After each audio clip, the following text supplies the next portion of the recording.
Okay mga kababayan, magandang araw mula sa inyong lingkod Whether you're in Dubai, Toronto, or dito sa Quezon City, saludo ako sa inyo.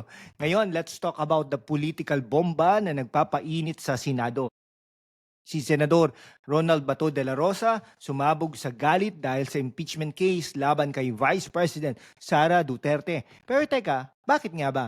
Is this a legit fight for justice or just another teleserye sa politika? Zoom in natin Okay mga kaibigan, this isn't just chismis. This is about power, loyalty, and the future ng Pilipinas. Kaya nga, sa susunod na ilang mga minuto, we're diving deep into this issue. We will break down the impeachment, analyze both sides, and throw in some sarcastic shade para mas masaya. Pero seryoso, we're fact-based dito. So buckle up. Kung first time mo dito, i-hit ang subscribe button, i-like at i-share sa mga kaibigan mo sa Riyadh, Sydney, or Los Angeles. And hey, kung na-enlighten ka later, naman ng super thanks please para suportahan ang content na. Sa mga OFW, lalo na sa Hong Kong at Singapore, this one's for you. Let's keep the convo global. So ano ang pinag-aawayan, no? Let's start with the context of this political drama. Okay, una, let's see the stage. Let's set the stage rather. Si Senator Bato de la Rosa in his privilege speech noong June 10, no, kahapon lang 'yon, 2025.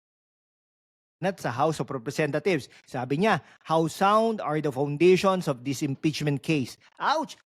Sampal ang kamera, no? Pero bakit nga ba galit si Bato? Imagine this, Your Bato, a loyal ally ni VP Sara at dating PNP chief under President Duterte. Tapos biglang, boom, no? The House files an impeachment case against your kumpare's daughter. Siyempre, personal ito. Pero more than that, Bato sees this as an attack sa legacy ng Duterte family. Ayon sa expose, Bato has been vocal about his loyalty kay Sara since 2023, even threatening to slap critics like Representative Percy Sendanya, over impeachment remarks. The impeachment complaint backed by 240 congressmen as of February 2025 accuses VP Sara of various allegations, though specifics remain vague in public reports. So si Bato parang action star sa pelikula. Wag niyo akong subukan. Pero teka, is the fighting for Sara or for Duterte nostalgia? Kasi let's be real some Pinoys miss the Tatay Digong era, di ba? Sa mga nasa Japan o Saudi Arabia, ano sa tingin ninyo? Is Bato's anger justified or sobrang OA Drop your thoughts sa comment section. Now let's dissect the impeachment case. Ano ba talaga ang allegations kay VP Sara? Unfortunately, public info is sketchy, pero based sa reports, alleged misuse of funds Okay, alleged misuse of funds possibly tied to confidential funds noong 2023.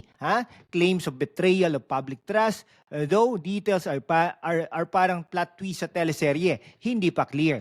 Ang House, led by figures like Representative Robert H. Barbers, says this is the voice of the people. Sabi nila, 78% of Pinoys want Sara to face trial, ayon sa Okta Research Survey.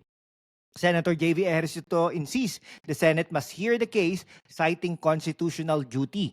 No? Bato and allies like Senator Amy Marcos argue the case is weak and politically motivated. Amy even mocked the pro-impeachment camp, saying, "Yehey, panalo kami, Duterte fanatics." Senator Robin Padilla naman is drafting a resolution to dismiss the case, claiming it's a waste of time. So parang boxing match ito mga kababayan. House versus Senate, Team Marcos versus Team Duterte. Pero ang tanong, sino ang referee? Ang taong bayan, kaya nga sa mga nasa Canada o Australia, sino sa tingin ninyo ang mananalo? Kung curious ka sa full details, i-like ang video na ito at i-share sa mga kaibigan mo sa Milan o Doha. Let's keep the discussion alive. Okay, mga kababayan, let's zoom out This impeachment isn't just about Sara or Bato. It's a Marcos Duterte showdown Since 2022, the alliance between PBBM and Sara has been shaky. Ngayon, parang Game of Thrones ng politika. The Makabayan Bloc claims PBBM is secretly against the impeachment, fearing Sara's revenge. Pero Malacanang denies this, saying Marcos has no hand in the process. PDP Laban, chaired by Rodrigo Duterte, is using Sara's impeachment as a rallying cry for 2025 elections.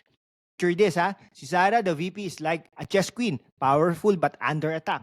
Si Bato, her knight is ready to fight, pero sa likod, may mga puppeteers, politicians plotting for 2028. Ang tanong, is this about accountability or just a way to weaken the Dutertes?